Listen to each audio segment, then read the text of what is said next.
আমার মেয়েটা মনে করেন বেটে বলে অনেক ওরা বলতেছে বেটে মেয়েটা যদি শক্তি দেয় বেটেই বাচ্চারা হইতো ওরা বললে তখন ওই মেয়েটাকে ওরা হুইল চেয়ারে বসাই নিয়ে গেলো। এইভাবে বসাই নিয়ে যাওয়াতে মনে হয় আমাদের মেয়েটার বাচ্চাটা পেটে নষ্ট করে দিচ্ছে ওরা।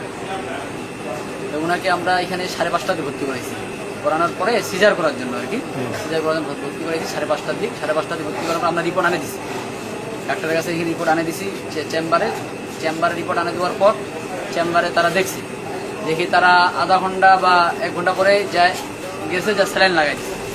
এইভাবে অপেক্ষা করাইতে করাইতে 8টা বা 8:30টার দিক যায়, আবার 4টা ইঞ্জেকশন পুশ করছে, যে 9:24 বা এমন বা 9:30টার দিক তারা রুগীকে এখান থেকে আমার রুম থেকে তাদের কিভাবে নিয়ে গেল, অপারেশন থিয়েটারে নিয়ে গেছে।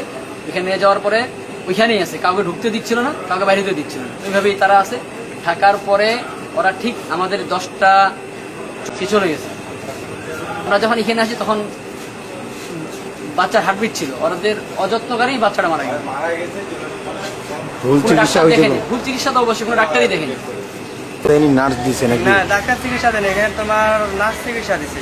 কতক্ষণ ধরে নার্স চিকিৎসা দিছে? নার্স চিকিৎসা করেছে তোমার তো 10টা থেকে মানে 11টা পর্যন্ত।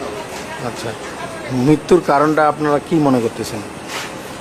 এখানে তোমার এখানে চিকিৎসা ঠিক মতন হয়নি, আমাদের যেটা মন আর কি, যেটা চিকিৎসা ঠিক মতো হয়নি কি বলতে কি ভুল চিকিৎসা দিছে? ভুল চিকিৎসা হয়েছে এখানে।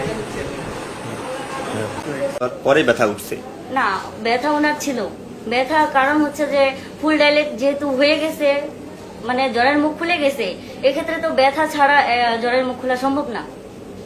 তো এইটা মৃত্যুর কারণটা কি এটা বলেন? মৃত্যুর কারণ হচ্ছে যে হইতে পারে যে উনি যে অনেক প্রলং লেবার বলে, যেটা অনেকক্ষণ দীর্ঘ সময় ধরে ওনার লেবার পেনটা আর কি ছিলই কন্টিনিউয়াসলি। উনি শেষ মুহূর্তে গিয়ে আর হচ্ছে যে চাপ দিতে পারতেছে না, মানে উনি একদম মানে দুর্বল হয়ে গেছে, লেথার্জি হয়ে গেছে। আর বাচ্চাটা অনেকক্ষণ ধরে আটকে ছিল, মাথাটা বাইরে। আচ্ছা, আর আপনার রিপোর্ট